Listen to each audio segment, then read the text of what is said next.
Hi all, Rick here, and be warned, spoilers ahead for Discovery Series 4, among things. With the USS Discovery joining the relatively few Federation starships that have journeyed beyond the edges of the Milky Way Galaxy, I thought it about time we actually looked at what experiences the Federation has had with extragalactic entities and the like. I have previously covered the Andromeda Galaxy and its depiction in Star Trek, as well as a separate video on the Galactic Barrier, but I'll be touching on those two subjects again here. But if you want more, it's already there, is what I'm saying. I will not be covering species that exist in alternate realities or other universes, or realms such as Species 8472, but the ones that originate a measurable distance in normal space-time beyond the confines of the Star Trek Milky Way. The list of vessels that have left the Milky Way includes the USS Enterprise NCC-1701, which was taken into the Galactic Barrier in 2265, where it messed with the minds and psionic potential of several crew members. Then they passed through it altogether in 2268 when the ship was altered by the advanced Kelvins at extremely high velocity. Another Enterprise, this time the Galaxy Class 1701D, has also exited the Milky Way thanks to engine alterations from a being known as the Traveller. The exact nature of this modification was unknown, but it hinted at a strange relationship between subspace, normal space, and thought. The Enterprise, in this instance, was at first catapulted to the Galaxy M33 at regular warp speeds, a 300-year journey. Subsequent events led them to travel even further beyond the observable universe to the very edge of creation. Again, weird stuff begins to happen, as they drift closer to a realm that is yet unmade by natural laws. Thoughts manifest in reality, and there are no recognisable features of what we would consider the universe. Then they go home again, and never think about it again. But I did, in my What is Subspace video. I'm referencing a lot of my own work today, sorry, but I've been doing this for a while and covered elements of this here and there before. In Apocrypha, the USS Titan journeyed to the Small Magellanic Cloud, a dwarf galaxy orbiting the Milky Way through a subspace rift, and likewise the USS Excelsior did in 2298. So, with Star Trek seldom venturing outside the galaxy, most of the contact with external life and entities has been when such things entered the Milky Way from the space in between, or occasionally another galaxy altogether. To begin with, prior to 2364, the USS Greyhound stumbled on a strange probe that was just sort of doing its own thing and determined that it had come from beyond the edge of the galaxy. They studied it from afar but ultimately allowed it to continue on its course. However, it is unknown if this probe was still in contact with its creators or was just a remnant now drifting after thousands of years. A less benign artificial creation, however, made itself known in 2267 when the Doomsday Weapon, or Planet Killer, destroyed several ships and was capable of breaking down entire planets with an anti-proton beam. The origin of such a destructive machine, one whose shell was solid neutronium, was hypothesized to have been external to the known galaxy. However, in Apocrypha, a young Captain Picard pokes holes in this theory. He states that as the Planet Killer was built to break down planets and burn them for fuel, then it could not have come from too far away, as there are few planets in the void between galaxies. Without power, it would not have been able to make it through the Galactic Barrier. Although its neutronium shell might have allowed it to survive, it would have simply been caught up in its currents and negative energy fields and come to a standstill.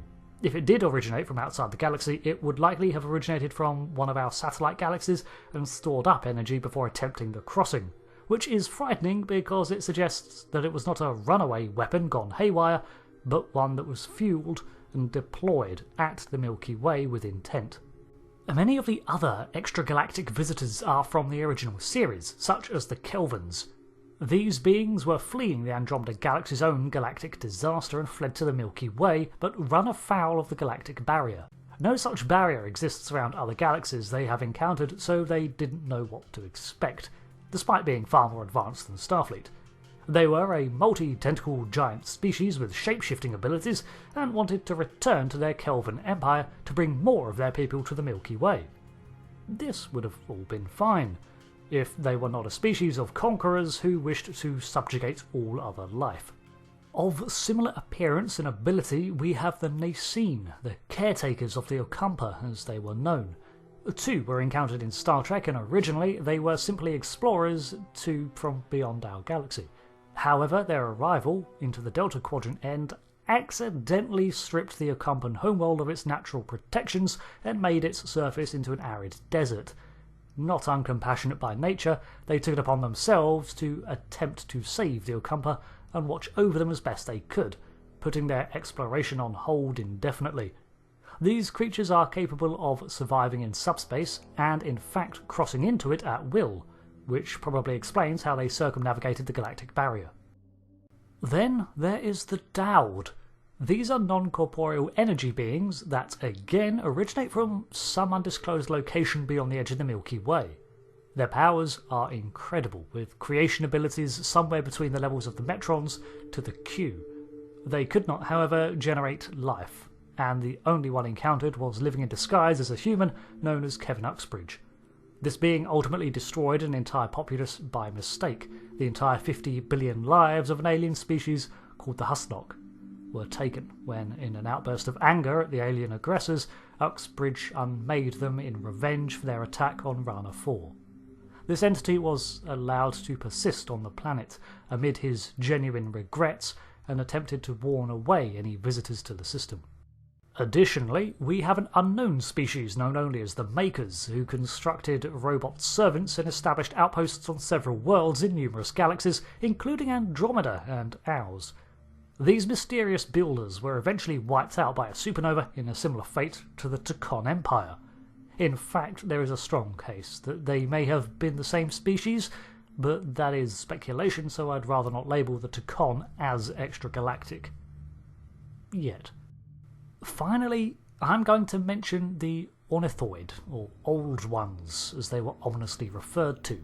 As with many others on this list, the encountered Ortheoids were scouts or explorers settling on Pyrus 7, who adopted humanoid forms.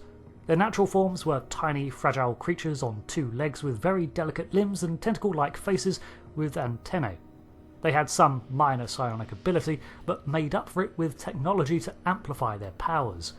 A standard M-class environment, however, was incompatible with their existence, so they relied completely on this technology to interact and learn of life in the Milky Way. Unfortunately, both perished when their equipment was deactivated. In apocryphal material, the Gorn are also theorised to have originated from beyond the galaxy, arriving through a subspace rift from another part of the universe, but considering they have an established home planet in history, if they did arrive this way, it was a very long time ago, in an era now lost to them. Equally, while the remnants of the Iconian Empire, now confirmed to exist in Star Trek lore, did dwell in the Andromeda Galaxy, that was not their origin, just where they fled to after Iconia fell. It was also speculated that the space amoeba that destroyed the USS Intrepid originated outside the galaxy, but the only indication I could find that suggested this might be true was that it did generate its own field of negative energy, the same sort of energy that permeates the Galactic Barrier. So this means that they may have been able to quite comfortably drift across unaffected. So, as we can see in Star Trek, most of the extragalactic species, or evidence of them encountered in Star Trek, tend to be incredibly powerful, and this is by necessity. With the near-barren dark space in between galaxies, coupled with the turbulence of the Trek-only Galactic Barrier, which seems unique to the Milky Way, there is little in the way of pit stops nor refuge for travellers. Such an undertaking to another galaxy is arduous and requires a hyper-advanced level of travel, one that, even by the 32nd century, the Federation has yet to achieve. So it is that many of the external entities have a level of power that dwarfs anything else seen in Star Trek, and is often a very different form of life, frequently with some form of psychic or psionic ability. Thanks for watching this video on the extragalactic life of Star Trek. I've been Rick, and until the next video, thanks again, and goodbye.